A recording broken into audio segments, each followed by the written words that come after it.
बिस्मिल्लाहिर्रहमानिर्रहीम। अस्सलाम वालेकुम नाजरीन, मैं हूं जमशेद अंसारी। नाजरीन, आज 4 नवंबर 2020 है और नाजरीन, जैसा कि आपके इल्म में है कि साबिक स्पीकर कौमी असम्बली अयाज सादिक ने कौमी असम्बली के फ्लोर पे एक इंतहाई मन घड़त बयान दिया था। नाजरीन, अयाज सादिक ने अपने उस बयान के ज़रिए पाकिस्तान की भारत पे वाज़े फतह, बरतरी और सबकत को शिकस्त में बदलने की मज़मूम कोशिश की थी। अयाज सादिक के बयान के हवाले से अपने मुख्तलिफ वीलाग्स में मैं गुजारिशात वक्तन फ़वक्तन आप लोगों की खिदमत में पेश करता रहा हूँ। नाजरीन, आज से 4-5 रोज़ कबल मैंने अपने एक वीलाग में चंद गुजारिशात आप लोगों की खिदमत में पेश की थी और उसमें एक वाक़े का जिक्र किया था कि कारगिल जंग के दौरान पाक फौज के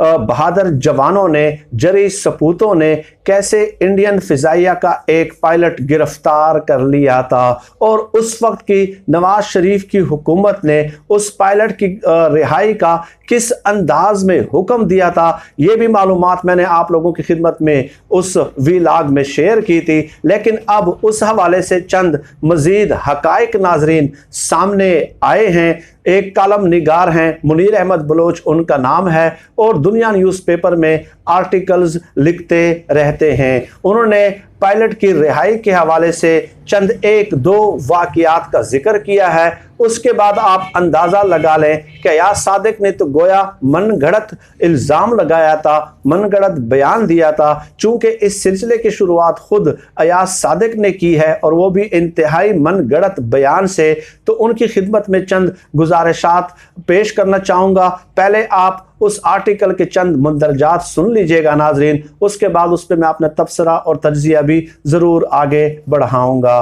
कालम का उन्वान है, रात 9 बजे कौन कपकपा रहा था। नो नेवर, सवाल ही पैदा नहीं होता। मैं कभी भी पसंद नहीं करूँगा कि इंडियन एयरफोर्स की मीडिया के ज़रिए दुनिया भर में जग हसाई हो। ये अल्फाज 30 मई 1999 को भारतीय हाई कमिश्नर जी पार्था सारथी के थे, जो पाकिस्तान की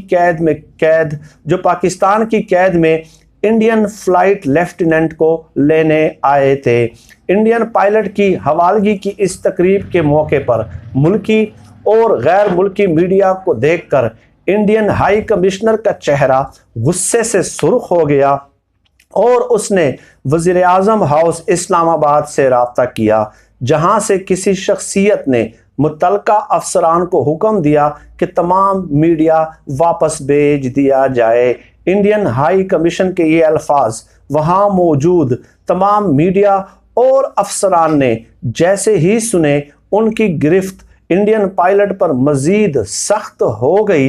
लेकिन प्राइम मिनिस्टर हाउस से मिलने वाले अहकामात ने उन्हें इंडियन हाई कमिश्नर और उसके एयर अताशी के सामने शर्मिंदा कर दिया था। यानी पाक फौज इंडियन पायलट को पूरी दुनिया की मीडिया के सामने जो है वो भारत के हवाले करना चाह रही थी, लेकिन नवाज शरीफ ने अहकामात दिए कि मीडिया को जो है ना, मुल्की और गैर मुल्की मीडिया को फ़ौरन वापस बुलाया जाए। इस तो मौके पे जो मौजूद अफसरान थे इंडियन हाई कमिश्नर के सामने, उन्होंने खिफ़त महसूस की, शर्मिंदगी महसूस की कि हमारा जो यानी कि किस तरह का जो एक प्लान था कि इंडियन पायलट को जो है मुल्की और गैर मुल्की मीडिया के सामने जो है वो पेश किया जाए, ताकि भारत की इंटरनेशनल सतह पे एक सुबकी हो और खिफ़त का सामना करना पड़े। आगे चल के नाजरीन कालम में चंद गुजारिशात और सुन लीजिएगा। वो लिखते हैं कि मियां मोहम्मद नवाज शरीफ, जो उस वक्त पाकिस्तान के वज़ीर आज़म थे,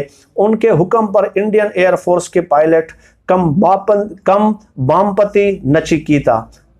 बामपति नचिकीता को इस्लामाबाद पहुंचाया गया और फिर बजाय उसके कि उन्हें इस्लामाबाद में आर्मी के किसी सेफ हाउस में रखा जाता, चंद घंटों बाद जनरल मुशर्रफ को एक बहुत ही अजीब और निराला हुक्म जारी हुआ कि आप इस इंडियन पायलट को फौज की तहवील में रखने की बजाय अभी इंडियन हाई कमिश्नर के हवाले कर दें। अगले आधे घंटे में आपके आदमी भारतीय हाई कमिश्नर और उनके स्टाफ को साथ लेकर उस जगह पहुंचे और बाहिफाजत गिरफ्तार किए गए इस इंडियन एयरफोर्स के 26 साला फ्लाइट लेफ्टिनेंट को इज्जत व एहतराम के साथ इंडियन हाई कमीशन की इमारत में पहुंचाने के बाद अगले हुक्म का इंतजार करें। इंडियन एयरफोर्स का ये 26 साला फ्लाइट लेफ्टिनेंट कारगिल जंग के दौरान इंडियन एयरफोर्स के MiG-27 फाइटर तैयारे पर कारगिल की चोटियों पे पोजीशन संभाले हुए पाकिस्तानी जानबाजों को निशाना बना रहा था कि पाकिस्तानी एयर डिफेंस की महारत का निशाना बन गया। तो अयाज सादिक साहब, यह है हाल कि आपके वज़ीर आज़म ने उस वक्त, चूंकि आपकी खुद अपनी हुकूमत थी, कैसे इंडियन एयरफोर्स के पायलट की रिहाई के अहकामात जारी किए।